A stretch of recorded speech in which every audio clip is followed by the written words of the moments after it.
Hey everyone, and welcome back to AI.Code.Cast. Today, we're going on a deep dive into a challenge that's all about finding stability, but within data. Oh, interesting. Like imagine you're looking at stock prices and it's jumping all over the place. Yeah. Wouldn't it be useful to find the longest period where the price stayed within a certain range? Mm-hmm. That's essentially what we're tackling today. Oh, okay. We're going to be finding the longest continuous subarray, but within an array where the difference between any two elements is less than or equal to some limit that we set. So it's not just like any subarray that fits the rule. Right. It's the longest one. The longest one, exactly. Okay, cool. And let's make this a little more concrete. Yeah. We have an example in our source material, Okay. an array called nums, Okay. and it has the elements 8, 2, 4, and 7. All right. And the limit we're going to use is 4. Okay, so we need to examine all the possible, like, continuous chunks within this array, right? Exactly. So we would start with, like, just 8 by itself. And the difference there is obviously 0, which is within our limit. Yeah. Same with just 2 by itself. Yeah. But then if we have 8 and 2, Right. the difference there is 6, Which exceeds our limit. which exceeds our limit of 4. Mm-hmm. So that one wouldn't work? That one wouldn't work. Okay. Then you have 2 and 4, which the difference is only 2. Okay. So that one works. Where? And then 4 and 7, Yeah. the difference is 3. Less than 4. Still less than our limit. Gotcha. But then if we try to include any more elements in those subarrays, Right. it would exceed that limit of 4. It would. So the correct output here Okay. would be a subarray of size 2. Got it. Any of those that we just talked about Okay. would be a valid answer. So if we were to solve this with like a brute force approach, we'd have to check every single possible subarray, calculate the differences, keep track of the longest one. Yeah.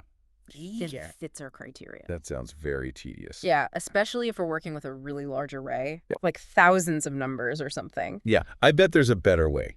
There is. There is. There is. And this is where things get interesting. Okay. So the key is to avoid redundant calculations. Okay. We don't need to recompute everything for every single subarray. Right.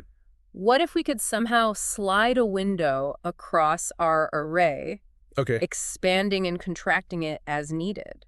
I like that. Right. Sliding window. Okay. So we can picture this window kind of moving along. Yeah. But how do we know if the elements within the window satisfy our limit? That is where we're going to use a clever data structure. Okay. The source material suggests using not one, but 2 decks. 2 deck. 2 decks. Okay. So, What is a deck, first of all? yeah, so a deck, you can think of it like a line where you can add or remove people from both ends. Oh, okay. It's double-ended, Okay. hence the name deck. All right. And we need 2 of them because we're going to use one deck to keep track of the maximum values within our current window, and the other one to keep track of the minimum values. Okay. This way, we can instantly check if the difference between the largest and smallest elements in that window Yeah. exceeds our limit. I see. So it's like we have 2 different lines, one for like the tallest people and one for the shortest people. Exactly. We can just glance at the front of each line to know Right. the maximum and minimum Yeah. within our window. You got it. That's brilliant. And the beauty of divides is that they allow us to add and remove elements from both ends in constant time, which is incredibly efficient. Oh, wow. Okay. So as we slide our window across the array, we're going to add and remove elements from these 2 decks, always keeping track of the maximum and minimum values in the current window. Makes sense. But there's one more piece to this puzzle. Okay. How do we decide when to shrink the window from the left?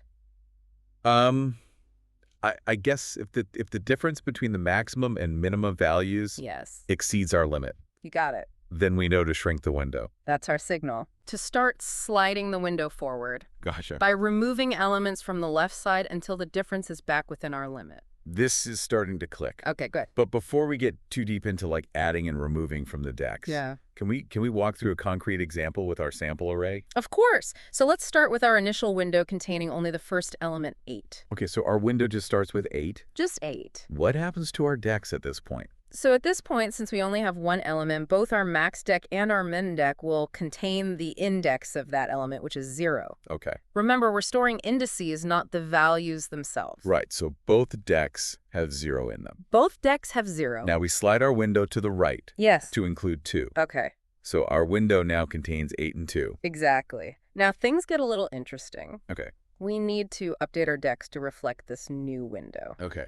Let's start with the max deck. Since 2 is smaller than 8, we don't need to change anything. Okay. The max deck still holds 0. representing the index of the maximum value 8. So no changes to the max deck. No changes to the max deck. What about the mean deck? Now, 2 is smaller than 8, so we need to update the min deck. We add the index of 2, which is 1 to the front of the deck. Wait, Yes. why do we add it to the front? That's a great question. Shouldn't it be at the back, since 2 is smaller than 8? So remember, we want to maintain our decks in a specific order to quickly identify the minimum and maximum values within the window. Right.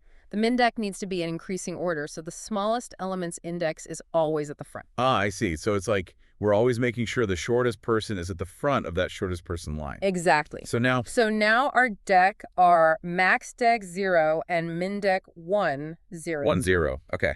Now here's the crucial step. We check if the difference between the values represented by the indices at the front of our decks exceeds our limit. Okay. In this case, the difference between 8 and 2 is 6, which is greater than our limit of 4. So that means we need to shrink the window Precisely. from the left. Exactly.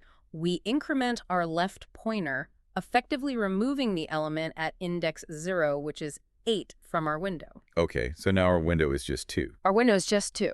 Do we also need to update the Deques? Absolutely. Since we removed the element at index 0, we need to check if that index is at the front of either deck. In this case, it is at the front of both decks. Yeah. So we remove it from both. So now both of our decks are empty. That's right. We're essentially starting fresh. Starting fresh with a new window. Okay. Now let's slide our window to include the next element 4, giving us a window of 2, 4. Okay. We add the index 1 to both decks. Okay. So both max deck and min deck now contain 1. Oops. The difference between the elements represented by those indices is 2, which is within our limit. I see. So we continue doing this. We continue sliding the window to the right, Yes. adding elements to our decks, and shrinking the window from the left whenever the difference between the max and min exceeds our limit. Exactly. So that way we're always maintaining a valid window. A valid window. While efficiently tracking the maximum length. You got it. And because Deque operations are so efficient, this entire sliding window approach has a time complexity of O of n, meaning it scales linearly with the size of our input array. Wow, that's amazing. We've gone from like a brute force solution, Yeah. which would be like n squared, Silly n squared. to a much more efficient O of n solution just Right. by using these decks. This highlights a fundamental principle in algorithm design. Yeah. Choosing the right data structures can lead to significant performance improvements. This has been incredibly insightful. Good. But before we totally wrap up the deck approach, Yeah. I have one more question. Sure. Our source material mentions a space complexity of O of n Yes. for this solution, which I understand because, like, in the worst case, our decks could hold all the elements of the array. Right. But realistically, wouldn't the space used be much less than that? That's a very astute observation in practice. Our Deques won't always hold all the elements. They'll only contain the indices of potential candidates for the maximum and minimum values Okay. within the current window. So the actual space used by the Deques will vary depending on the data and our limit, but it'll generally be much smaller than the size of the entire array. Exactly. This demonstrates another important point. Yeah. Understanding the practical implications of space complexity is crucial, especially when dealing with real-world data sets. This Deque solution has been a real eye-opener. It's so elegant and efficient. But our source material also mentions alternative solutions using heaps and multisets. Yes. I'm curious to learn how those approaches compare. Let's explore those. So heaps are kind of similar to the Deque approach. Right. We still maintain a sliding window Okay. and try to keep track of the minimum and maximum values in that window. But instead of using two Deques, We use 2 heaps. is heaps. Okay. A min heap to keep track of the minimum value and a max heap for the maximum. So as we slide the window to the right and we encounter a new element, we add that element to both heaps. Got it. Okay, and then we peek at the top of both heaps. Oh, yes. The top of the min heap will give us the smallest element in the window. Right. The top of the max heap gives us the largest. And if the difference between those two exceeds our limit, then it's time to shrink the window. So we shrink it from the left, just like we did with the Deques, Exactly. until the difference Is back within our limit. is back within our limit. Now, there's a slight difference in efficiency here. Okay. While Deque operations for adding and removing elements take constant time, that's O of 1, Right. heap operations take O of log n time, where n is the size of the heap. So it's a little bit of a trade-off. It is a trade-off. The heaps might be slower than Deques, Slightly slower, yes. but maybe easier to understand if you're already familiar with heaps. That's a very good point. coming from that world. Heaps are a very common data structure. Yeah. So it might be easier to wrap your head around that solution. For sure. And log time complexity is still quite efficient for most cases. Absolutely. All right. Heaps make sense. Okay, good. Now, what about this multi-set approach? Okay, so a multiset is essentially a set that allows duplicate elements. Okay. And they're often implemented using balanced binary search trees. Right. The beauty of this is that multisets inherently maintain their elements in sorted order. So we can easily find the minimum and maximum values Great. within our window. Yes. Just like we did with Deques. In constant time, yes. With constant time. We add elements to the multiset as we expand our window to the right. Okay. And if the difference between the maximum and minimum values, which we can very easily retrieve from the sorted multiset, exceeds our limit, then we start shrinking the window from the left. And remove elements from the left Exactly. until it's back within our bounds. Yes, very good. So logically, this sounds very similar Very similar. to the Deque solution. The main difference is in the time complexity of insertions and deletions. With a multiset, these operations typically take O of log n time, Okay. where n is the size of the multiset. So while it's still efficient, Still efficient. it's not as fast as Deques. It's not as fast as the O of 1 that we get with Deques. Right. So we've talked about 3 different approaches now. Yes, we have. 2 Deques, 2 heaps, and a multiset. That's right. They each have their own strengths and weaknesses Yes, they do. when it comes to like time and space complexity. Choosing the most appropriate solution really comes down to understanding the constraints of your specific problem. Solve your problem. If speed is absolutely critical and you're comfortable working with Deques, then the 2-Deque approach is going to be very hard to beat. Right. But if you're working with massive data Yes. and like memory is a concern, Yes. maybe the heap or the multiset solution would be better. Potentially, yes, because they might have a smaller memory footprint. Okay. And we can't forget about just programmer familiarity. Yes, good point. Yeah. If you're just more used to working with heaps Yeah. or multisets. Exactly. If you're more comfortable with those, they're going to be easier to implement For sure. and maintain. This has been a really cool deep dive. It has. We started with the simple problem statement, Yeah. and now we've explored 3 different solutions 3 very different approaches. with different characteristics. And it's not just about the theoretical beauty of these algorithms. Right. These actually have real-world applications Oh, for sure. in finance and data analysis. Yeah. Many different fields. Absolutely. Being able to efficiently find the longest stable period in a set of data can be super valuable. So for our listeners out there, next time you come across a problem like this, Yeah. remember Deque heaps and multisets. Yes. They can be very powerful. Choosing the right tool for the job can make all the difference. Absolutely. Thanks for joining us on this deep dive into the world of algorithms. Until next time, keep those coding brains buzzing.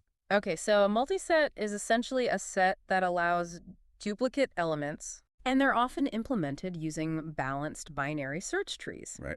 The beauty of this is that multisets inherently maintain their elements in sorted order. Oh, so we can easily find the minimum and maximum values Exactly. within our window. And constant time, yes. Just like Deques. We add elements to the multiset as we expand our window to the right. Okay. And if the difference between the maximum and minimum values, which we can very easily retrieve from the sorted multiset, Right. exceeds our limit, Yeah. then we start shrinking the window from the left. And remove elements from the left Exactly. until the difference is back within our bounds. Yes, very good. So this approach sounds very similar It is very similar. to the Deque solution. The main difference is in the time complexity of insertions and deletions. Okay. With a multiset, these operations typically take O of log n time, Gotcha. where n is the size of the multiset. So while it's still efficient, Still efficient, yes. it's not as fast as the Deque. It's not as fast as the O of 1 that we get with Deque. Right. Okay. So we've talked about 3 different approaches now. Yes, we have. 2 Deques, 2 heaps, and a multiset. That's right. They each have their strengths and weaknesses They do. when it comes to time and space complexity. Absolutely. Choosing the most appropriate solution really comes down to understanding the constraints Yeah. of your specific problem. Of your problem, right. If speed is absolutely critical Yeah. and you're comfortable working with Deques, Yeah. then the 2 Deque approach is going to be very hard to beat. Right, but if you're working with massive data Yes. and, like, memory is a concern, Yes. then maybe the heap or the multi-set solution. Potentially, yes, because they might have a smaller memory footprint. Right, and we can't forget about just programmer familiarity Yes, very good point. if you're just more used to working with heaps. Right, if you're more comfortable with those, they're going to be easier to implement For sure. and maintain. This has been a really cool deep dive. It has been. We started with this simple problem statement. And we ended up exploring 3 different solutions, 3 very different approaches. each with their own unique properties and characteristics. And it's not just about the theoretical beauty of these algorithms. Yeah. These actually have real-world applications. Oh, for sure. In finance and data analysis, Yeah, many different fields. absolutely. Being able to efficiently find the longest stable period in a set of data can be super valuable. So to our listeners out there, next time you come across a problem like this, Yes. remember Deque Heaps and Ah. Multisets. Absolutely. They can be very powerful for solving these kinds of problems. Choosing the right tool for the job can make all the difference. Absolutely. And with that, thank you for joining us for this deep dive into the world of algorithms. And until next time, keep those coding brains buzzing